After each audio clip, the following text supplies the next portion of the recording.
I read in English, for he chose us in him before the creation of the world to be holy and blameless in his sight. Love in love. So highlight the word in love. He predestined us for adoption to sonship through Jesus Christ. Yun po, sa Tagalog. Ayon sa pagkapili niya sa atin, sa kanya ba sanlibutan upang tayo'y maging banal at mga walang dungis sa harapan niya sa pag-ibig, na tayo'y itinalaga niya noong una pa sa pagkupkop na tulad sa mga anak sa pamamagitan ni Kristo sa ganang kaniya ayon sa minagaling ng kanyang kalooban. No, sa ito magkarugtong yung ano dito na yung first last word ng verse 4 na love in love, and the first statement ng verse 5 that we've been predestined in love, we've been predestined.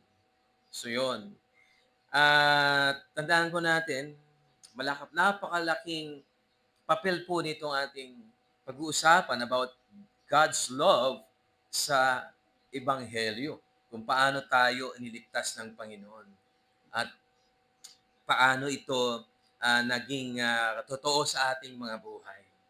No? Tandaan po natin, tayo, kung inyo pong susuriin ang ating buhay, no? We were dead in trespasses. No? We were sinners before God chose us, before God loved us. No? And this is the correct term.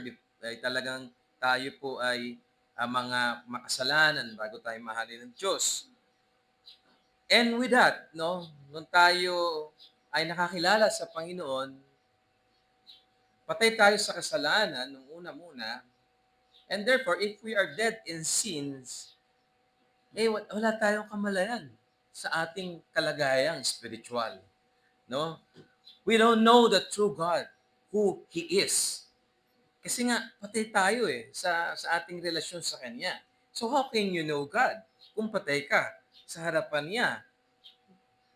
At walang pagkilala sa tunay na Diyos. At until such time that we were regenerated, binuhay tayo, the Holy Spirit has quickened us, and that's the time that we became alive before God. No, yun ang sandali ng ating pagkakaroon ng relasyon sa Kanya, ng pagkakilala sa Kanya.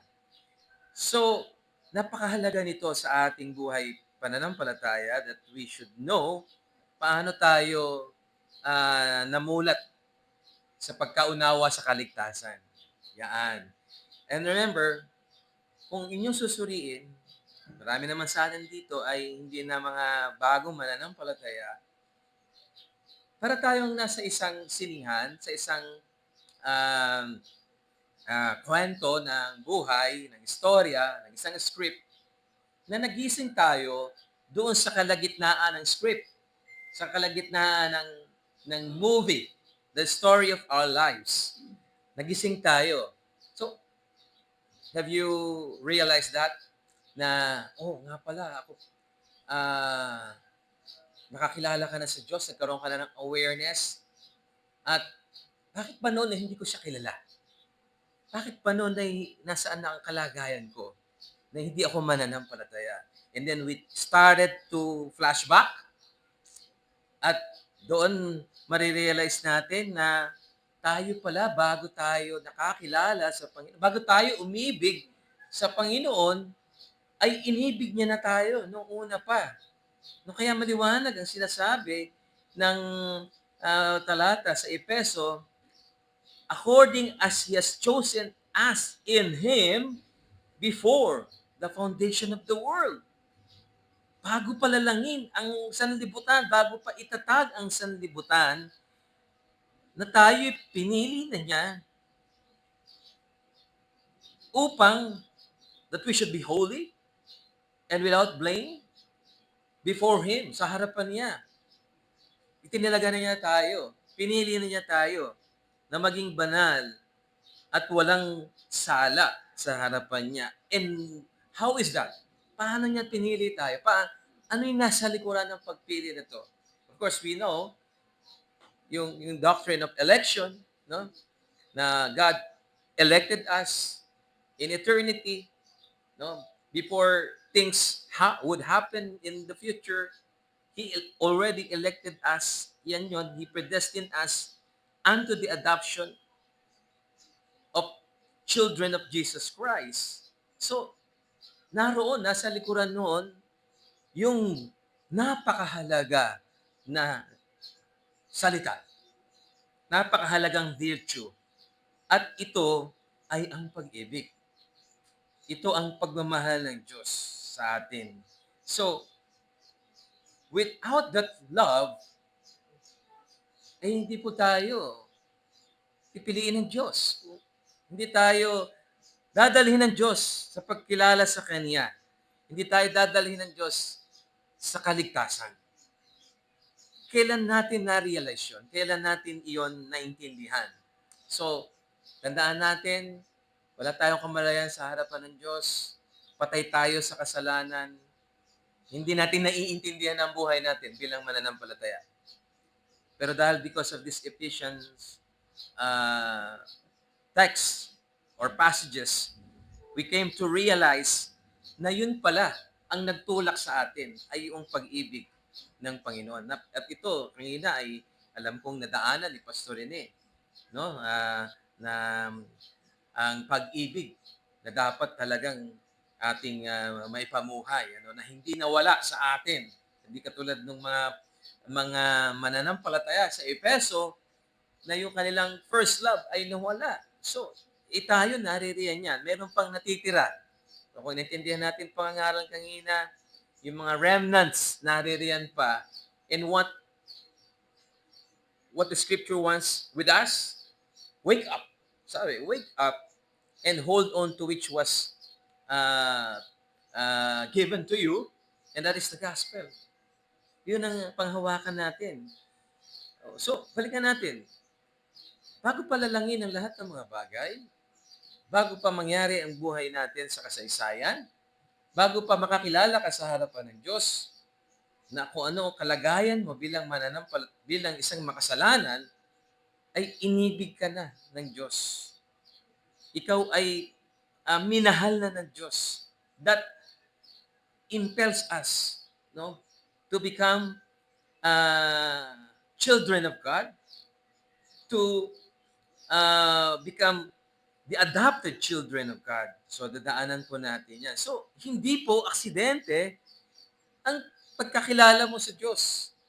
Hindi dahil sa iyong sariling kagustuhan, kaya ka nakakilala sa Diyos. Hindi dahil sa gusto mo lamang. Or it's by your own merit. It's by your own initiative that you chose God. No, hindi ganoon. But ang katotohanan, tayo pinili ng Diyos nung una pa sa kaligtasan at yun ay dahil sa kanyang pagmamahal sa atin. No? At hindi dahil sa ating sariling gawa. Alam po ninyo, may nagtuturo. Siyempre, kasama natin yung foreknowledge doctrine natin, may ibang kaisipan ng foreknowledge. Sa ibang katuruan, yung foreknowledge, di umano, ay tiningnan ng Diyos ang mangyayari sa hinaharap na ikaw ay pipili sa Kanya, ikaw ay mananampalataya sa Kanya, tsaka lamang pinili ka niya. So, it's not our teaching na gano'n, ano? Kung hindi, ang ating katuruan, kaya ka pumili sa Diyos. Dahil siya rin ang nagtulak sa iyo, nagtalaga sa iyo na piliin mo siya. It's not by your own action, by your own initiative, that you love God, that you chose God, but it's on the other way around. Na ang Diyos ang cause kung bakit ka nagmahal sa Kanya. Hindi ikaw. Hindi iyon kagustuhan mo. Ayun ay purposely ginawa. Diyos ang gumawa noon sa iyo. At yan, sabi po, sa Romans 5:8, ang sabi, but God demonstrate His own love for us in this. Pinahayag ng Diyos ang kanyang pag-ibig sa atin sa ganito, that while we were yet sinners, we were still sinners, Christ died for us. Of course, maliwanag din ang John 3:16. For God so loved the world, for God so loved the world. Yung pag-ibig pa rin ang naroon na that He gave His only begotten Son, that whoever believes in Him shall not perish, but have everlasting life. So, sa likuran niyan ay ang pag-ibig ng Diyos, no? Na ang siyang naging dahilan kung bakit tayo ay itinuring niya na maging anak. At hindi niya tayo kailangang tandaan ninyo, yung kanina turo rin, ay hindi dahil sa ating mga mabubuting gawa na tayo kailangan maging perfect on our own deeds, bakit tayo niya piliin? Hindi ganoon. Kundi yung ating strive, no? Yung ating will to become perfect, to become good in the sight of God, dahil sa bunga ng kaligtasan na ibinigay sa atin ng Diyos. So yung ating pagpapagal, yung ating pagpupursigi na manatili sa Kanya, sa Kanyang sa paglilingkod sa Kanya, sa paggawa ng mabuti, hindi yun ang basihan kung bakit tayo minahal ng Diyos. Kung hindi, yun ay bunga ng pagmamahal ng Diyos. At yun na nga ay bunga ng kaligtasan. Ano yung bunga ng pagmamahal ng Diyos? Yung kaligtasan. Dahil sa kanyang pag-ibig sa atin, ginawa niya tayo yung mga anak niya. Tinuring niya tayo yung mga anak. So, yan ay nangyari na tayo ay sa isang sitwasyon na tayo makasalanan. O kaya, ito'y magiging mahalaga sa atin, no? Na tayo ay unworthy kung tutusin. We're sinners. We are rebels. No? We don't want things of God. We hate things about God. Despite that, God loved us. No? Hindi dahil sa mabuti ka na. Hindi dahil sa ikaw ay gumagawa na mabuti. Kahit kung hindi doon sa sitwasyon at your worst, God loved you. No? So, God's love adapt us into a family, into His family. Alam po ninyo yung concept ng adoption? Ay bilang pong mambabatas ay akin na-appreciate yung concept ng adoption. Na indeed, it is a divine concept. No, hindi lamang sa pag-aaral mo ng batas, yung adoption. Ngayon, ang adoption ay wala na sa korte. No? Ito ay nasa DSWD na. Ang kapangyarihan. Akala nila madali, pero sa totoo lang, mas maraming problem kaysa rin sa husgado. Pero my point is, yung concept ng adoption, ano ba to? Ituturing ka na anak ng sa atin bilang mga tao, pag mag-aampon ka, yung aamponin, yung adoptee, ituturing mong isang tunay mo na anak. Ka-level na siya nung kanyang natural child. Yung biological child niya, magiging ka-level siya. You see? Ganon din ang kalagayan natin sa harapan ng Diyos. Tayo, hindi naman talaga tayo anak ng Diyos. Isa lang ang bigaran son ng anak ng Diyos at yun ay ang ating Panginoong Jesucristo. Pero because of the concept of adoption, we become children of God. Kung ano yung buhay ng Panginoong Jesucristo, ang ibig sabihin, ganoon. ay magiging buhay rin natin. Kung ano yung ang tagapagmana niya do in the person of Christ as his children, as his child, ganun din ang ating magiging benepisyo. So sa batas natin, kapag nag-adapt ka, yung inadapt mo na yan, magmamana sa'yo. Oo. So, ganun din.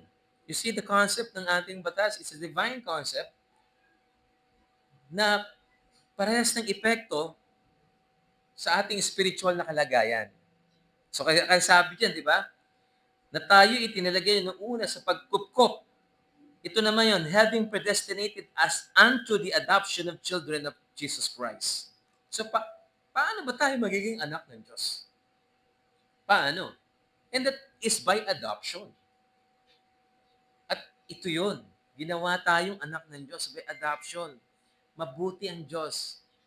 Mapagmahal ang Diyos. Kahit na hindi ka ka-adapt. Alam niyo sa isang ampunan, I've known this because there are pastors who would adopt children because wala silang children. No?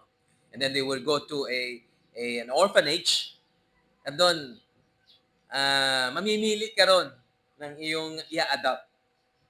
At syempre, titingnan kung ano itsura. Syempre, it's a normal thing. Ay, ito, parang okay to.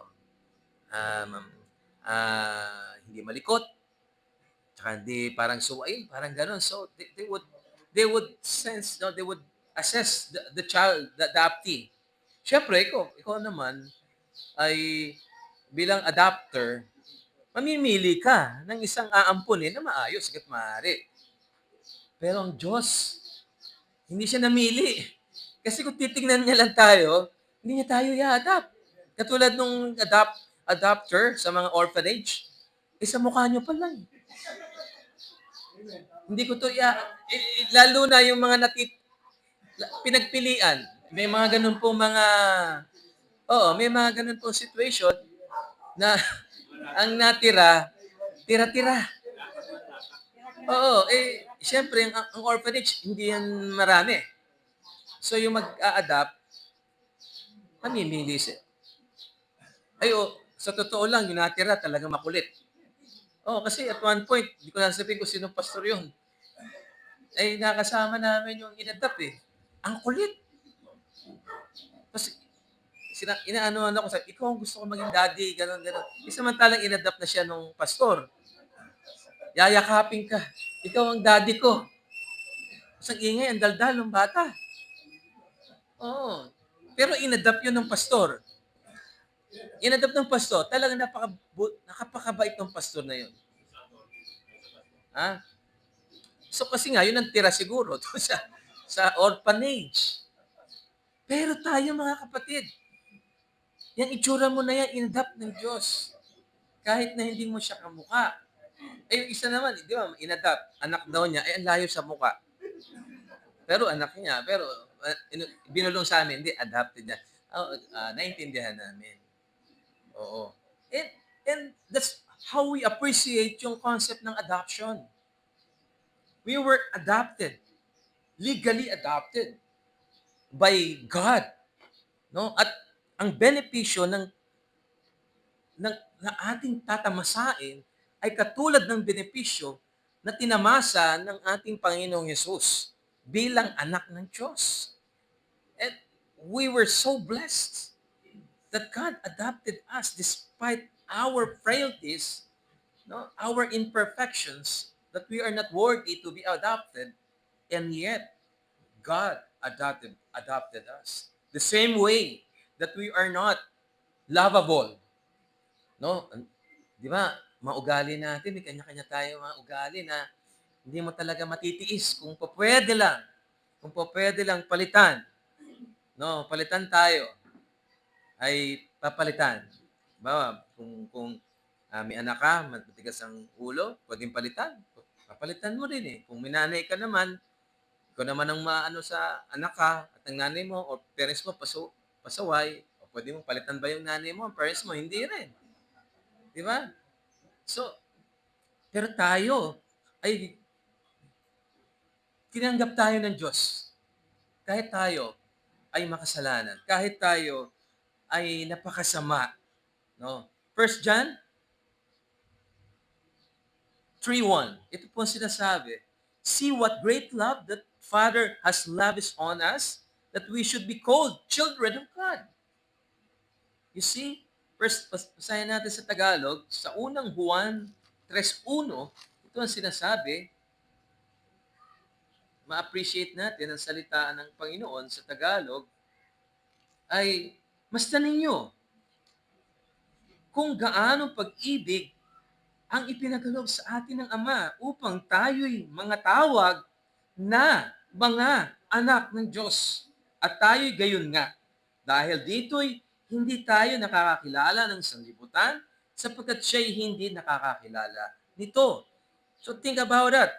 That the Creator in heaven and earth call us children. That is parang napakalalim na pag-ibig talaga. Totoong napakalalim na pag-ibig nito. Na ang Diyos na lumikha ng langit at lupa ay itinuring tayong mga anak. Ganon ang ibig sabihin ng adoption. It means security. At ang tanong, napakadalang sa korte, I have yet to read a situation, a case that the adoption was nullified. But there are cases like that. No? Pero napakahirap po. Napakahirap sa ating batas na putulin ang decree of adoption. Hindi siya madali. But of course, dito spiritually speaking, that adoption cannot be nullified. Hindi siya manunullify. Sapagkat hindi nagkakamali ang Diyos sa pag-adopt. Is it a situation na ay nagkamali ako kay Brother Bong. Hindi pala dapat siya i-adopt. Ino-nullify ko. So, it's not the case. No, hindi sabihin, kaya yung security, nariyan siya.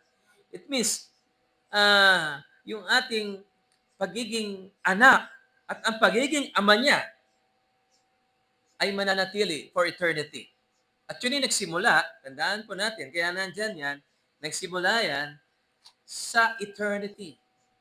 Sa simula pa, bago palalangin ang lahat ng mga bagay, bago pa mangyari ang lahat ng mga bagay, na tayo ay itinuring na anak ng Diyos sa pag-ibig.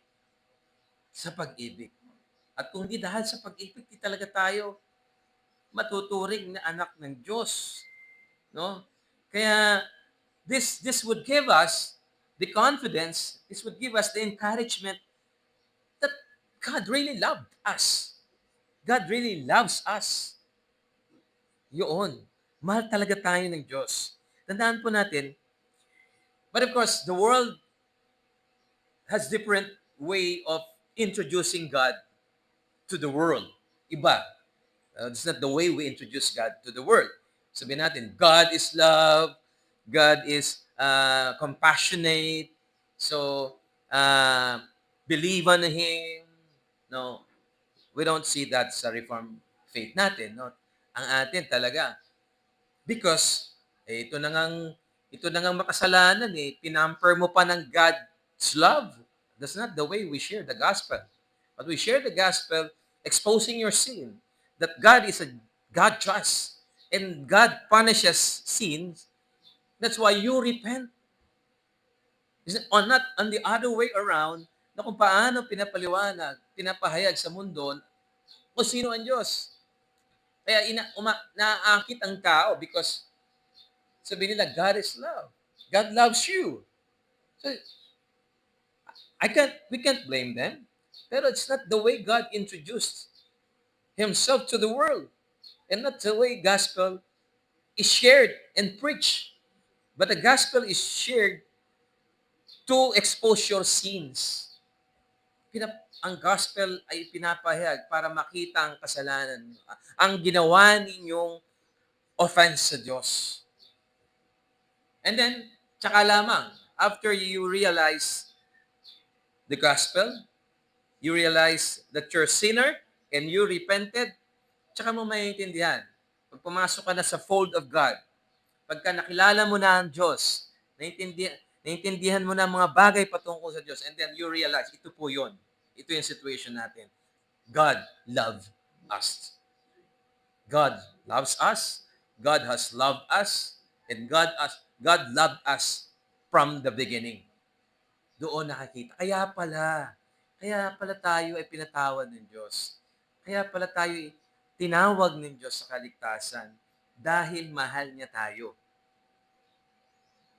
Nung una, nagkaroon tayo ng fear of God. Totoo yun. Nagkaroon tayo ng fear of God kasi talagang paparusahan niya ang mga nagkasala sa Kanya.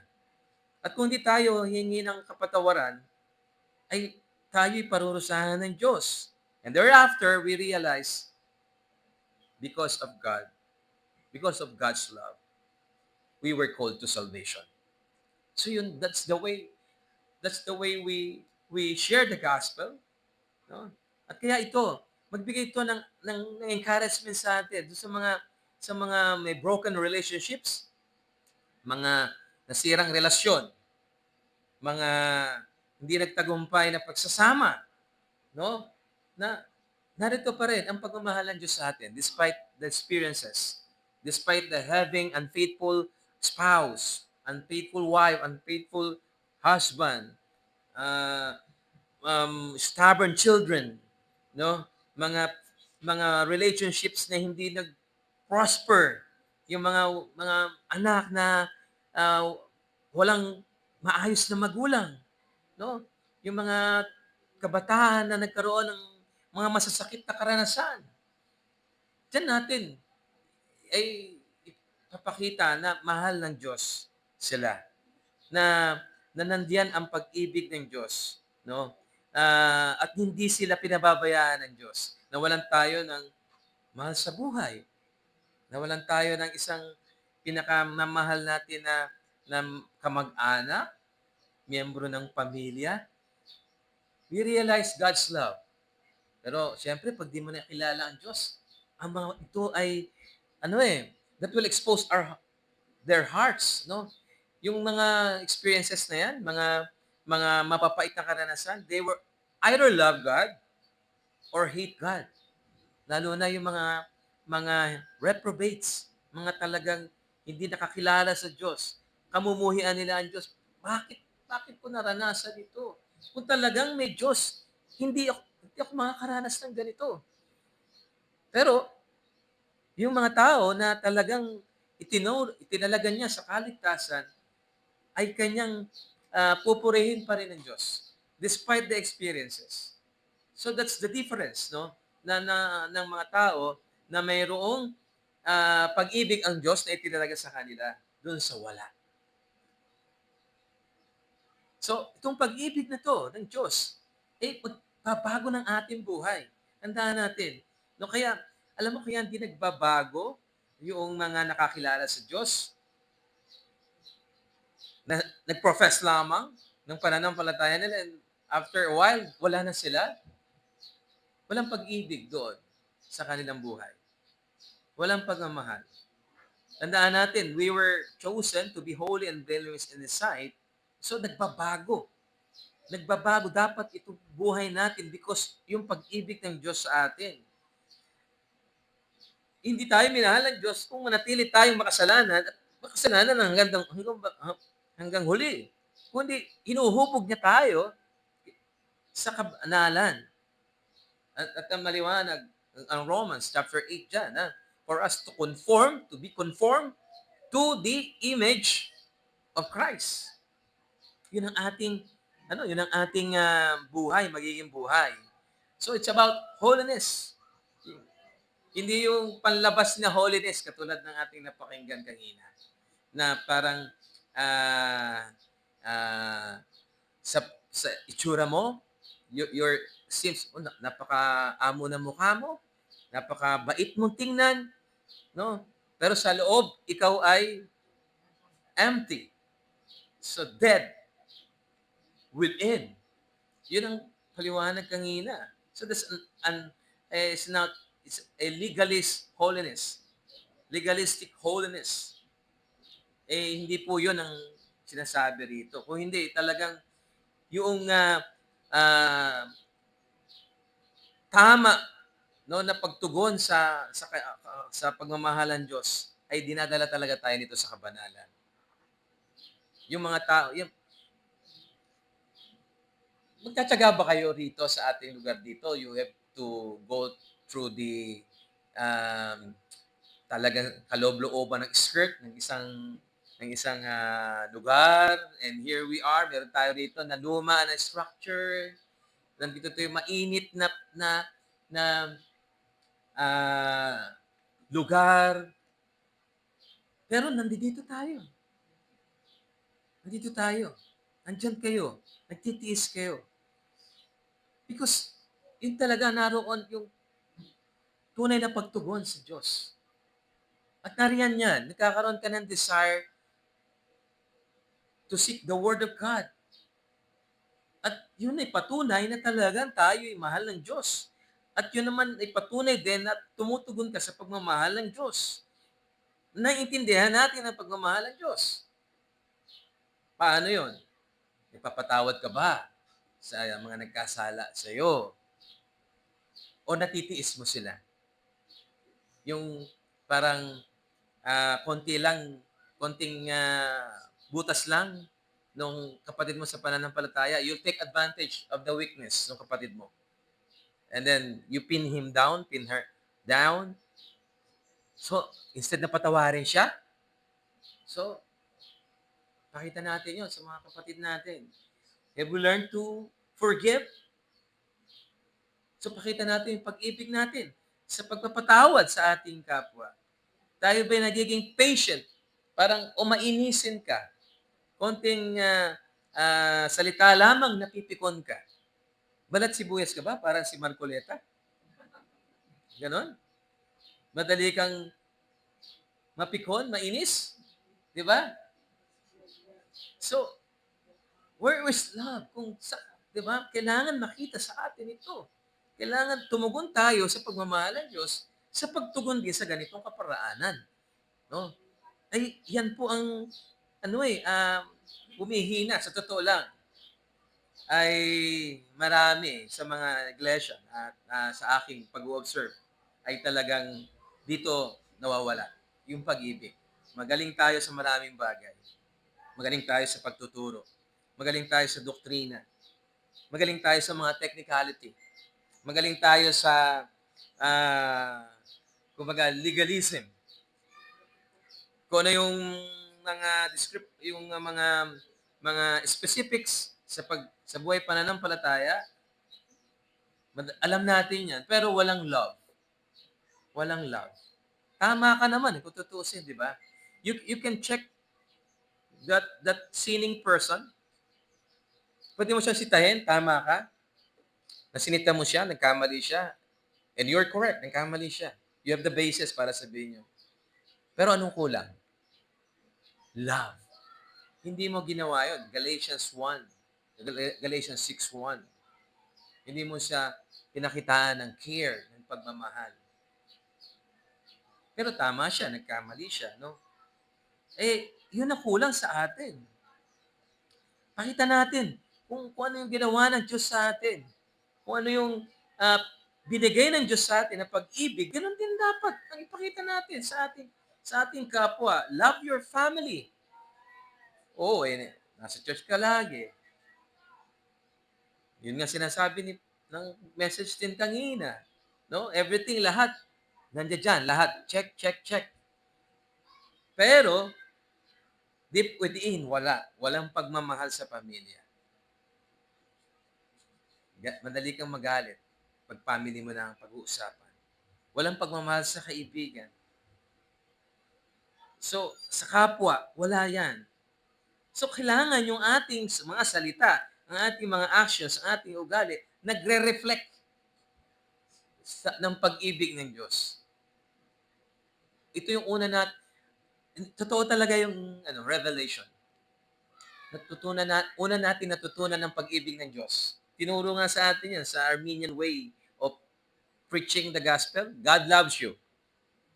Pero bandang huli, nawala yung love. So tama yung revelation. You lost your first love. That's a saddening point. Saddening situation. Hindi nakita sa buhay natin yung pag-ibig. Sapagkat ito yung ito yung pinaka dakilang patotoo, dakilang ebidensya na talagang alam natin ang pag-ibig ng Diyos. Minahal natin ang ating kapwa. At katulad ng pagmamahal ng Diyos, hindi nabibigo ang pag-ibig. Ang ating pag-ibig, human love, nasisira yan. Di ba? Maaaring ngayon gusto mo siya, mahal mo siya. Sabi mo, mahal mo siya. Bukas, ayaw mo na. Di ba? Kung po pwede lang, isauli ang inyong mga asawa sa kanilang mga magulang. Isusuli ninyo. Kung po pwede. Pero tayo, sasabihin ba tayo ng Diyos, kung pwede ko lang, isuuli rin kayo sa inyong mga magulang. At di ko na kayo i-adapt. Hindi gagawin ng Diyos yun sa atin. Love never fails. At yan nanatiling ganyan simula nung una. Hindi nagbabago.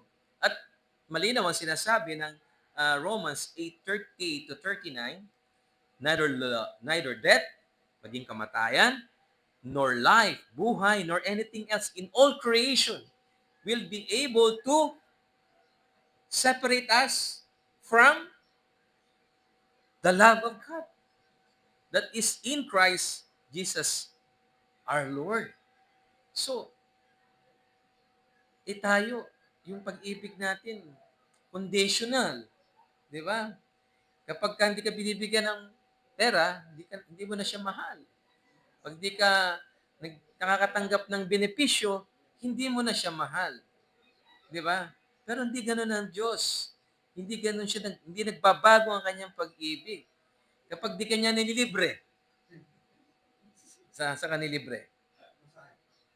Pamasahe, Jollibee, no? Hindi kanya treat. Hindi ka na. Wala na. Hindi mo na siya mahal. Hindi na kayo friends. Hindi mo na siya BFF.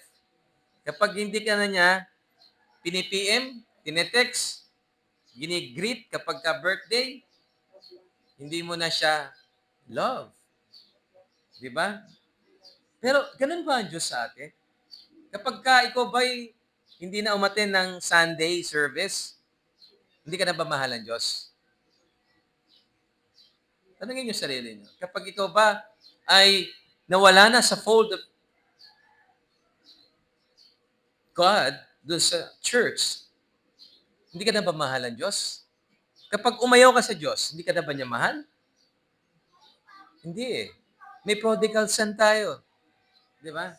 Na siya ay tumalikod sa kaniyang pananampalataya, pero nagbalik loob. At tinanggap siya. So, ganun din ang Panginoon. So, hindi siya mahirap kausap. Hindi siya tumatalikod sa atin. Tumalikod tayo sa Kanya dahil sa kasalanan natin. Nahulog tayo sa kasalanan. And that's what perhaps people are doing against God. No? Na lumalayo sila because of their sins. Pero ang Diyos, hindi sila pinababayaan. Tandaan ninyo, kung ano man ang mga nagawa ninyo na kasalanan na nagpalayo sa iyo sa Panginoon, ibabalik ka niya. Hindi ka niya ilalayo. At narito yun. At one point, nagkausap ako kanina na hindi niya alam. No, narito pala, may gawain pala rito. Pero hindi siya umaattend kasi siyempre because of his age, of her age, a lady person. Narito pala yung gawain ng Diyos, isang pagpapala na nabibless siya every Sunday, nakakapag-aral siya, nakapakinig siya ng Word of God, at talaga na-appreciate niya. Hindi siya pinabayaan ng Diyos. Talagang dadalhin ka sa maayos na nakalagayan. Hindi ka ilalayo din Diyos. Ipe-preserve ka niya. That's the perseverance of the saints. Di ba? At that's the reason why we are here. Why you are here. God is preserving you in this manner, in this humble abode, in this humble place where God is on work, where God's love is on work. Marami sa atin yun dito. I'm not talking doon sa mga talagang narito na ever since. But so many, we've seen people here, strangers, newcomers, new faces. And why was that? Bakit narito sila? And they're um, enduring this place, humble place, and they're not after doon sa magandang place. Otherwise, andyan lang yung CCF, andyan lang yung GCF, no? Nandyan lang yung victory. Ang lalaki ng church ng mga yan. If you want community, business talk, if you want influence, so if you want connections, so narito lang yan. If you want to attend church and you have the air condition, talagang manginginig ka sa lamig. In comfort and convenience, you can hear the word of God preaching by the Armenian preacher, and be it. So nandyan po yan. Pero, why are these people keep on staying with us? Because there's something in it. There's something in it that really God is talking with them. That there is an honest, true preaching of the Word of God. Yun. Nandun yun eh. Yun ang pinakabuhay ng isang gawain. Yung scripture. No? And we've seen that. No? At kung ang isang mangangaral, tapat talaga nangangaral, ay papasok po sa inyong puso yan. Pangangaral na yan. Hindi dahil siya ay magaling magsalita, hindi dahil siya ay may pagnangaralan, hindi dahil sa kanyang kumbaga katayuan sa buhay. Kung hindi alam ninyo na yon ay talagang salitaan ng Panginoon. So, and here we are. Because that's the way God loves us. Mahal tayo ng Panginoon. Pine-preserve niya tayo. Iniingatan niya tayo. Kaya, it's a sort of encouragement sa atin, mga kapatid. I-treasure natin yung pag-ibig ng Diyos. That's why we're here. Yung love ng Panginoon sa atin, ine-extend sa iyo. Ine-extend through the Word of God. Ikaw, marami kang naranasang problem, marami kang naranasang mga struggle sa buhay. Yung gawain po rito, nakakatulong po yon na abutin ka ng Diyos sa pangangaral. Dahil mahal ka ng Diyos. Not because pinapamper ka natin doon sa concept ng love. Because ikaw ay mananampalataya na. You appreciate God's love because of your salvation. Because of the gospel. Naintindihan mo na. It's not dahil mahal ka ng Diyos, kaya mo minahal din siya. Hindi. Dahil mahal ng Diyos, kaya ikaw ay nananatili rito. Not because of God's love noong una, no? But because you realize that you're a sinner and you repented on your sins. And then thereafter, you realize, you appreciate now that God really loves you because of this text, because of this passage. And what is that? Ano yung love in action? What is love in action? That is grace. Yung biyaya ng Diyos. Kapag yan ay naranasan mo na ang pag-ibig ng Diyos, yun yung biyaya, that is pagmamahal na kumikilos sa atin. That is love in action. Grace. Isipin ninyo, kinaawaan tayo ng Diyos. Sa halip na tayo ay parusahan niya, no, at napunta sa impyerno because of our rebellion na hindi tayo kumikilala ng Diyos, hindi natin siya kinikilala, piniyayaan niya pa tayo. Minahal niya pa tayo. That is grace. And, yun na yun. Kung in history, no, ay kumikilos na ang pag-ibig ng Diyos sa atin, that is grace. Sa providence, nararanasan na natin ang love in action, yung biyaya ng Diyos. Kumikilos yan with precision. Tandaan po natin, God is sovereign God. Yung biyaya niya, kikilos yan with precision. Babaguhin niya ang puso mo. Hindi hindi mananaig ang matigas mong puso, ang matigas mong ulo. Babaguhin at babaguhin ka ng Panginoon. How did I say that? Kapag matigas ang ulo mo, may roong pagpapalo ang Diyos. Dahil anak ka ng Diyos, papaluin ka niya into submission. Kung anuman ang kahinaan mo, paulit-ulit na mangyayari sa iyo yan until such time na ikaw ay sumuko. Ganun ka kamahal ng Diyos. Kaya kung meron ka man kahinaan, yan hindi mo sinusuko pa sa Diyos, isuko mo na. Isuko mo na. Kundi papaluin ka niya. Because God's grace and God's love works in precision. That for sure, 100%, you will conform to His image. That 100%, you will live a whole life, a blameless life. Whether, mabigat ito, whether you like it or not. Pasensya na kayo. Kasi ganun ka kataas ang aking pagkilala sa sovereign God. Kahit hindi uubra ang tigas ng ulo ninyo sa harapan ng Diyos. Babaguhin niya yung mga habit ninyo na hindi kalugod-lugod sa Diyos. Babaguhin niya yan. Babaguhin niya yan. For sure. Pag di niya binago yan, paulit-ulit mangyayari sa inyo ang problema ninyo. And you must understand that. So, ano naman ang ating tugon sa atin? What is the reciprocal action? By way of reciprocity, we love God instead. We love, and how do we do that? We love our neighbors. We love our families. We love our friends. And even we love our enemies. Yun ang masakit. Can you do that? But what the scripture says, love your enemy. Napakahirap nun. Pero, yun ang sinasabi ng Bible. No? Sapagkat ganun din tayo, we were once enemies of Christ, enemies of God, but God loved us.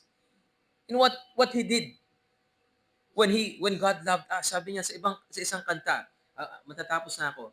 Sabi rito, what grace is this that brought my Savior down, that made Him leave His glorious throne and crown, the one who made the earth, the sky, and sea, who put the stars in every galaxy. What condensation, oh, how can it be? What shame He suffered, oh, what agony, and the death He died, for sinners crucified. What grace is this? What grace is this? Anong biyaya ito?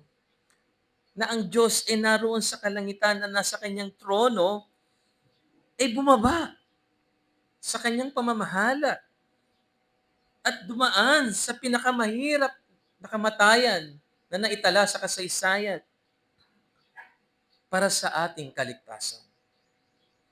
You know that song? What grace is this? Sample. What grace is this that brought my Savior down, that made Him leave His glorious throne and crown, the one who made the earth, the sky, and sea, who put the stars in great galaxy, or in every galaxy.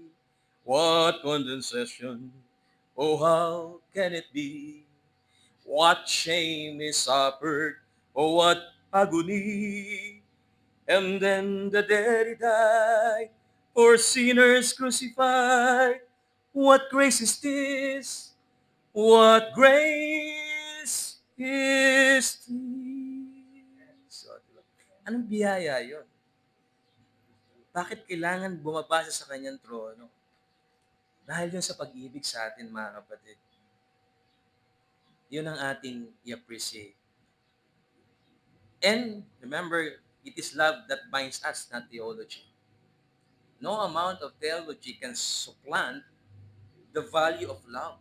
Walang lalim ng teolohiya o karunungan sa Biblia, sa doktrina, no, na mas tataas pa sa pag-ibig.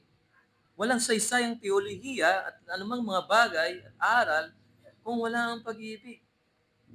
Kaya nariyan, above all, sabi diyan sa 1 Peter 4:8, tayo na makasalanan sa lahat.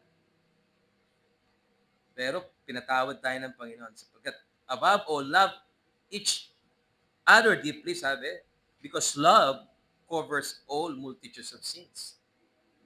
At yun ang nangyari, that refers God's love. Wala namang ibang uh, nakapag taklob o nakapagtakip ng kasalanan natin sa harapan ng Diyos kundi ang pag-ibig niya. At yun ang reason kung bakit tayo tinawag, bakit tayo tinalaga, bakit tayo ginustify, bakit tayo glorify. So mga kapatid, yan po. And then, we have to, mga katanungan sa ating sarili, no? Na have we realized kung paano ang Diyos nag-suffer sa atin? The most humiliating death in the history of mankind, ang Panginoon Jesucristo, and that's because He loves you. Kung alam nyo lang kung gaano ang paghihirap na dinanas ng Panginoon doon sa Golgotha, marirealize mo kung gaano yung pag-ibig niya sa atin. So meron ba sa ating mga buhay na dapat ayusin, talagang makita yung pagmamahal ng Diyos? Meron ba sa ating mga buhay? Ito sana ay mag-ayos sa ating part ng buhay na yan. At makita pa rin yung pag-ibig natin sa ating kapwa. So tayo po ay manalangin. Let us pray. Lord, we thank you for this enlightening message. We thank you, Lord, for this liberating message from your word, from your scripture. It is seldom taken for granted, the love that you gave upon us. Parang ito'y cliche na lamang sa maraming mga bagay na aming buhay na, okay, mahal kami ng Diyos, mahal niyo po kami, pero wala na yung value nito. Ito ang nakalulungkot para kami mga taga-Epeso na nawala na yung aming first love. And we always treat things technically in a legalistic manner na wala na yung pag-ibig. Totoo, mga bagay, mga teknikalidad, tama. Sapagkat yan ay nasa scripture din. Pero sa likuran nito, nasaan yung pag-ibig? At yun ang nawawala pangkaraniwan. Kaya hindi nagpapatuloy ang titinginan sa isa't isa bilang magkapatid. Ang paglilingkod sa iyo, Panginoon, hindi nagpapatuloy kasi wala raw ng pag-ibig sa katotohanan. Hindi yun nakikita sa aming buhay. Kaya salamat po, Panginoon, sa katotohanan na ito na aming dapat na natutunan. Maging buhay namin ito. At ma-realize namin kung paano kami, Panginoon, minahal po ninyo sa kabila ng hindi kami kamahal-mahal. Paano nyo binigay yung bugtong na anak sa amin sa kabila ng aming mga kasalanan na we cannot realize, Lord, why you made yourself stoop down on our level and suffer the humiliating death at the cross of Calvary. Who we are before you. Kami mga uod lamang, Panginoon. Pero binigyan mo kami ng pansin. Pinili mo po kami, Panginoon. And that's how we realize how you loved us. Salamat po sa biyayang ito. In the name of our Lord Jesus Christ, we pray. Yes, we pray. Amen. Amen.